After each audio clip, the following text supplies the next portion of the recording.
vous avez dit qu'on avait déjà fini l'établissement de formules brutes des hydrocarbures à partir de la masse volumique, à partir de la densité, du nombre d'atomes de carbone, du nombre d'atomes d'hydrogène, de l'atomicité et à partir de la composition centésimale.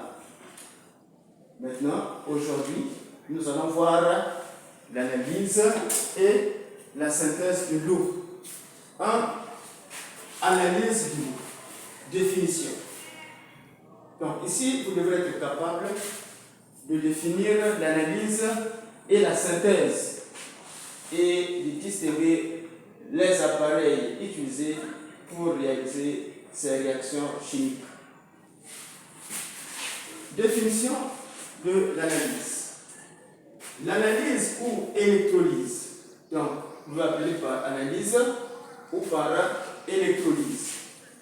L'analyse ou électrolyse est la décomposition de l'eau par le courant électrique. Donc, c'est une décomposition qui se fait à base du courant électrique. Sans courant électrique, on ne peut pas réaliser la décomposition de l'eau. Il faut la présence du courant électrique. C'est-à-dire que le courant électrique fournit l'énergie nécessaire pour briser les liaisons atomes d'hydrogène, atomes d'oxygène. Voilà, c'est ça le rôle. Autrement dit, l'électrolyse a besoin de l'énergie fournie par la pile. Et quand on a besoin d'énergie fournie par la pile, on dit que cette réaction absorbe. Cette réaction a besoin de l'énergie fournie par la pile, d'où c'est une réaction qui est endothermique. Cette décomposition se fait dans un appareil appelé électrolyseur ou voltamètre. Hier, j'ai insisté, électrolyseur ou voltamètre. Il y a toujours une différence. Le voltamètre, c'est pour mesurer la tension électrique et le voltamètre, c'est pour réaliser la décomposition de l'eau. Donc, attention. On peut vous dire, répondre par le vrai ou faux à l'affirmation suivante. Le voltmètre est utilisé pour réaliser la décomposition de l'eau. Vrai ou faux? Le voltmètre est utilisé pour réaliser la décomposition de l'eau. Vrai ou faux? Faux. Parce que le voltmètre, c'est pour mesurer la tension du courant électrique. Schéma d'un électrolyseur. Alors voici un électrolyseur que nous avons représenté ici. Nous avons d'abord un vase. Le vase doit être en matière isolante, tel que le verre ou le plastique. Ce sont des vases en matière isolante. À la base de ce vase, on fait traverser les tiges. On fait traverser les tiges en charbon. Donc on perce ici, on fait traverser la tige ici en charbon, et là aussi une tige en charbon. Comment peut-on avoir ces tiges-là si vous voulez réaliser cette expérience à la maison? Vous découpez par exemple la bouteille de l'eau globaline, c'est en plastique, et à la base de cette bouteille, vous prenez les tiges en charbon, où ce qu'on peut trouver les tiges en charbon. Vous avez une pile, vous dénudez la pile, vous enlevez la poudre noire qui enveloppe cette tige-là, et vous obtenez deux tiges. Ces tiges-là sont en charbon, et ces tiges conduisent le courant électrique. Et je perce à la base de cette bouteille, c'est-à-dire de ce vase, des deux tours, c'est-à-dire que vous traversez la base par deux tiges. Vous avez la première tige, et là vous avez la deuxième tige. Et là vous attachez par exemple deux fils conducteurs, et puis comme ça c'est un ampèremètre. L'ampèremètre ici joue le rôle de détecteur de courant. Donc l'ampèremètre détecte le courant, c'est-à-dire s'il y a la présence du courant dans le circuit. Vous avez un interrupteur qui a pour rôle d'ouvrir ou de fermer les circuits électriques, et là vous avez le générateur, mais il faudrait que ce soit un générateur à courant continu. Ce n'est pas un générateur à courant alternatif, c'est un générateur de courant continu tel que la pile. Vous pouvez prendre la batterie. Les plaques solaires, ça sont des générateurs à courant continu.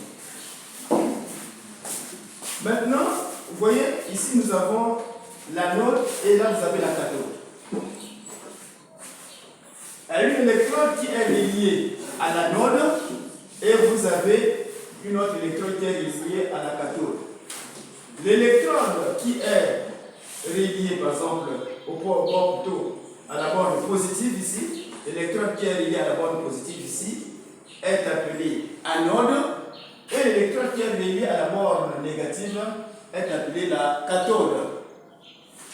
Maintenant, dans ce vase, on prend de l'eau, on met de l'eau à l'intérieur là et on additionne avec la soude ou l'acide. Maintenant, le truc va se faire ici. Donc, maintenant, nous avons défini. Anode, c'est quoi? C'est l'électrode reliée à la borne positive. C'est l'électrode d'entrée du courant. Voilà comment on fait le courant. Le courant entre par ici parce que le sens du courant est indiqué par les pédales. Donc, le courant entre par ici et sort par là.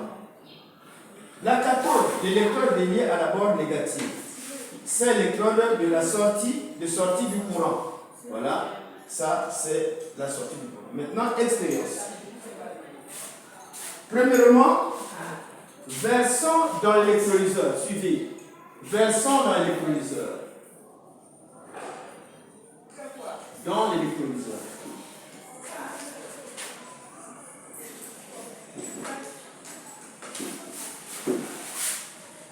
Versons dans l'électrolyseur de l'eau pure. De l'eau pure. Pourquoi de l'eau pure?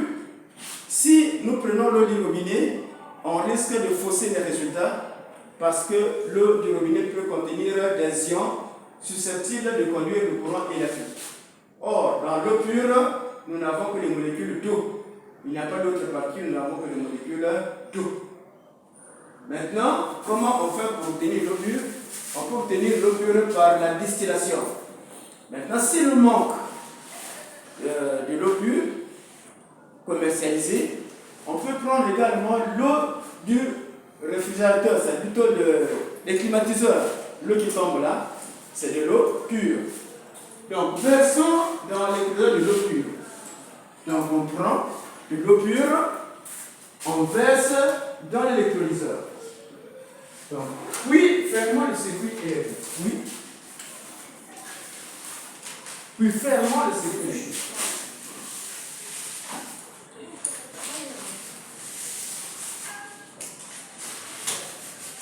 Le circuit électrique.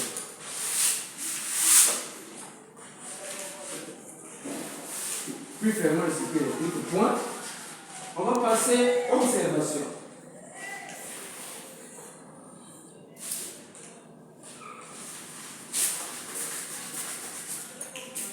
Observation. Qu'est-ce qu'on va observer?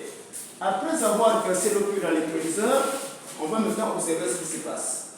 Là, c'est lorsque vous allez expérimenter. Observation. L'aiguille de l'ampéromètre.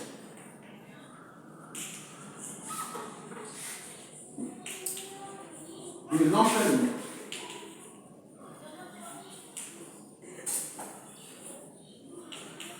Ne dévie pas.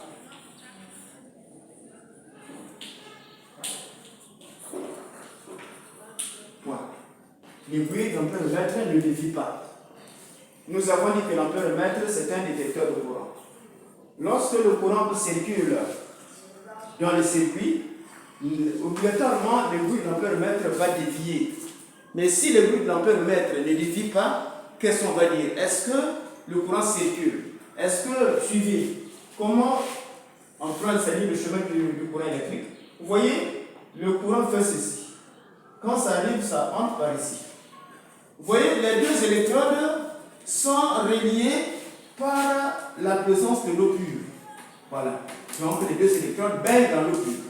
Mais ici, vous savez que le plastique que nous avons ici ne conduit pas le courant électrique ni le verre. C'est-à-dire que le courant ne peut pas passer de cette électrode à celle-ci. pour fermer les circuits. Donc, si le courant arrive ici et que l'aiguille d'ampèremètre ne dévie pas, qu'est-ce qu'on peut dire de l'eau pure ici? Est-ce que l'eau pure ici conduit le courant électrique là? Est-ce que l'eau pure conduit le courant électrique ici? Parce que si l'eau pure conduit le courant électrique, automatiquement le courant allait passer ici, paf, et fermer le circuit pour que l'aiguille d'ampèremètre dévie. Mais comme l'aiguille ne dévie pas, qu'est-ce qu'on peut dire de l'eau pure ici? Est-ce que l'eau pure conduit le courant électrique ou non? Non, l'eau pure ne conduit pas le courant électrique. Donc, observation, l'aiguille d'ampèremètre ne dévie pas. Donc, B, conclusion.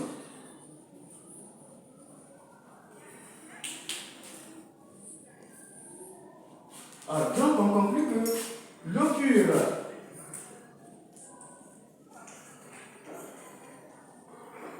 ne conduit pas le courant électrique.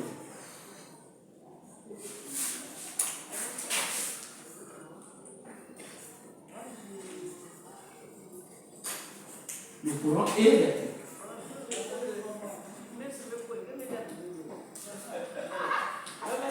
Alors, c'est pas que je vous demande d'aller faire l'expérience à la maison en utilisant de l'eau du robinet. Si vous utilisez l'eau du robinet, alors ça va faire passer le courant électrique parce que dans l'eau du robinet, on peut avoir la présence de sels minéraux qui peuvent conduire le courant électrique. Donc attention, n'allez pas faire cette expérience-là avec de l'eau du robinet. Ce n'est qu'avec de l'eau pure. Je vous ai dit comment on peut avoir de l'eau pure. Donc l'eau pure ne conduit pas le courant électrique.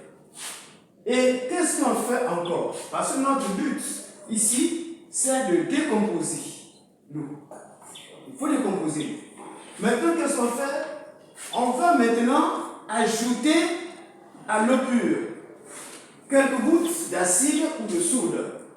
Donc, on a l'eau pure, on va ajouter quelques gouttes d'acide ou de soude. Donc, on continue. Ajoutons à l'eau pure. Ajoutons à l'eau pure.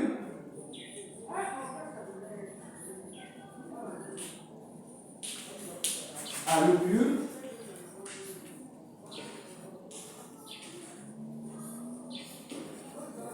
Quelques gouttes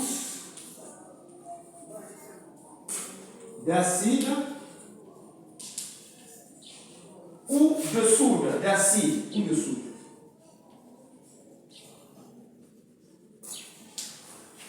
Donc, le point.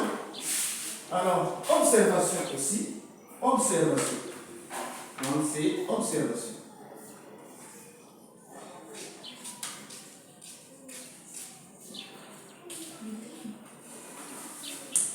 Observation, là, on va observer quelque chose qui va se passer.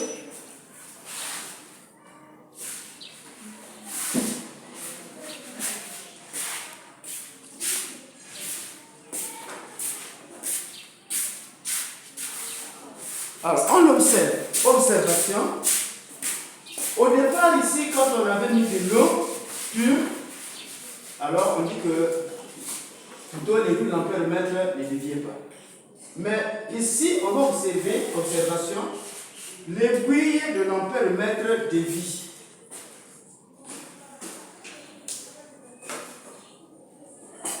L'aiguille de l'ampèremètre.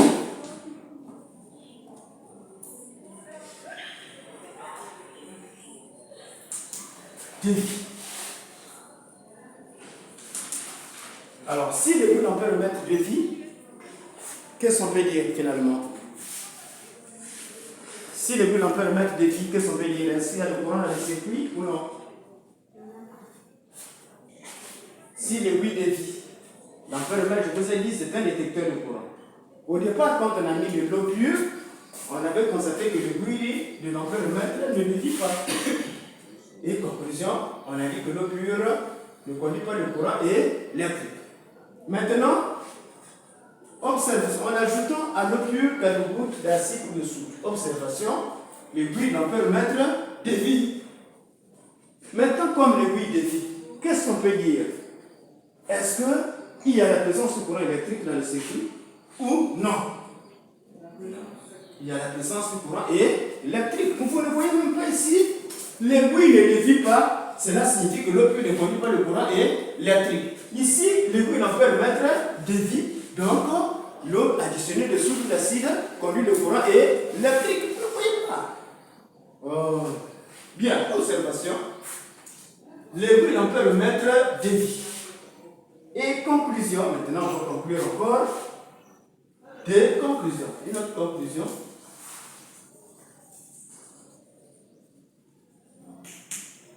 Alors, conclusion. L'eau pure additionnée.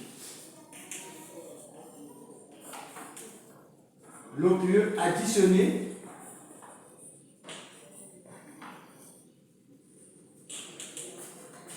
de soude ou d'acide conduit le courant électrique. Conduit le courant électrique.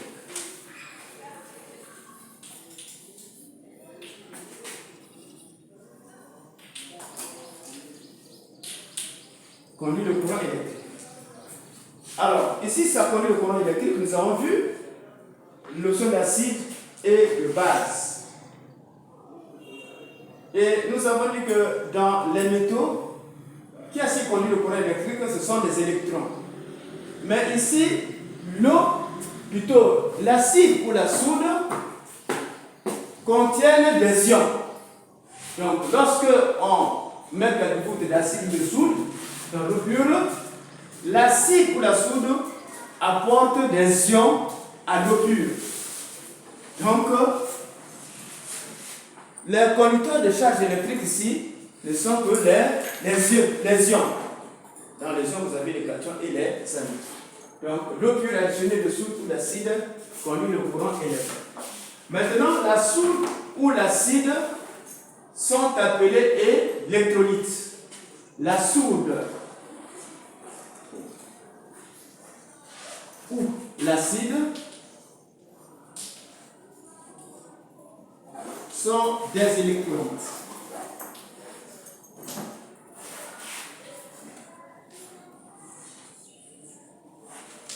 Sont des électrolytes. C'est-à-dire, les électrolytes ici, ce sont. Il est où? Il est dehors. Dehors. Tu peux chez vous. Hein? Tu sais les choses que tu as fait. Tu croyais que tu étais invisible. Prends tes effets de sort. Moi, je te parle, je te laisse passer et puis tu fais un geste qui me fait dehors. Nous revenons. La soude ou l'acide sont des électrolytes. Alors, dans les transporteurs de charge,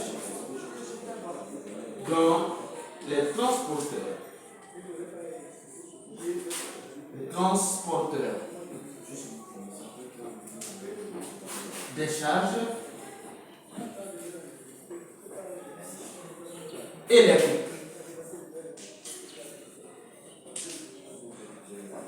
Sont des ions.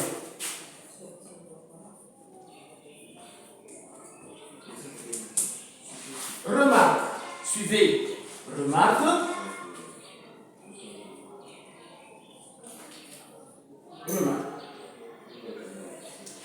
Si l'expérience se poursuit pendant longtemps, suivez. Si l'expérience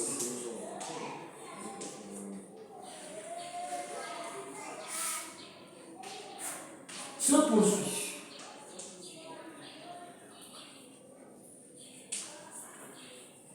pendant longtemps, on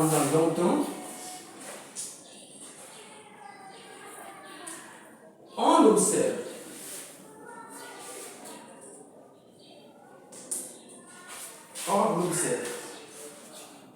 que la quantité d'eau diminue, les bulles de gaz apparaissent à la surface de chaque électron. On observe que les bulles de gaz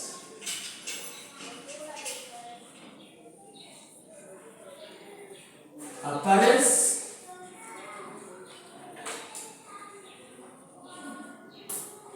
à la surface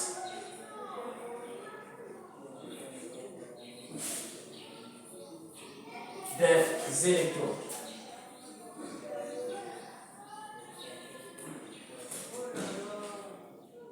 La quantité d'eau diminue.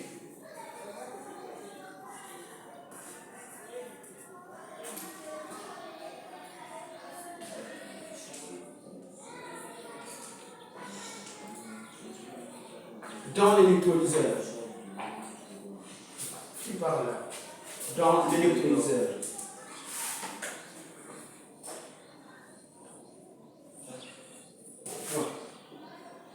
La quantité d'eau diminue dans l'électrolyseur.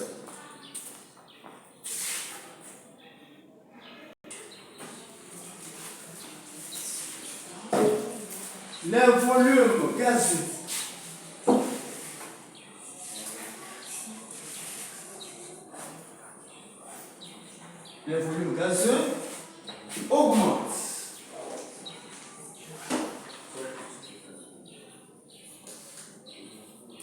À la surface de chaque électron.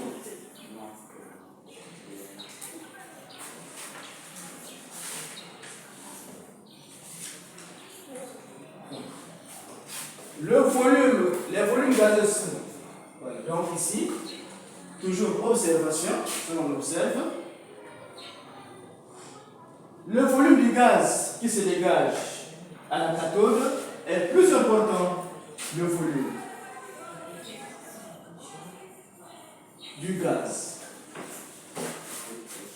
qui se dégage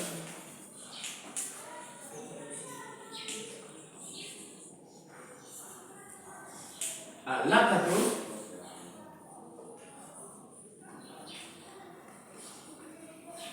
est plus important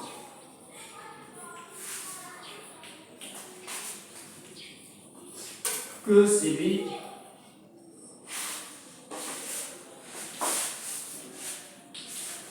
qui dégage à l'anode.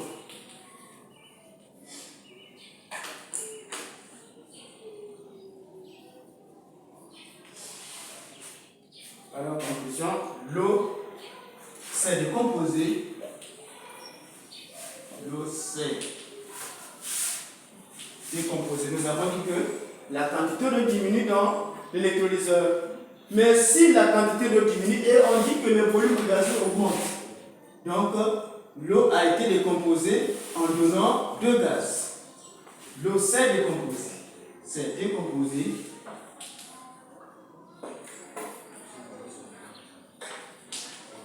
En donnant deux gaz.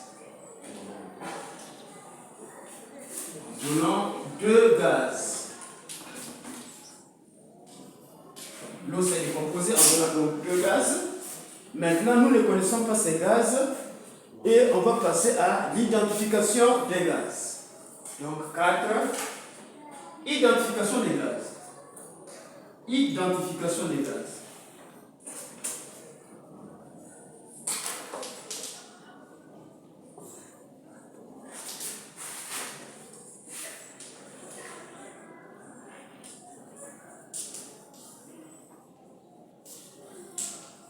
Identification des gaz dégagés.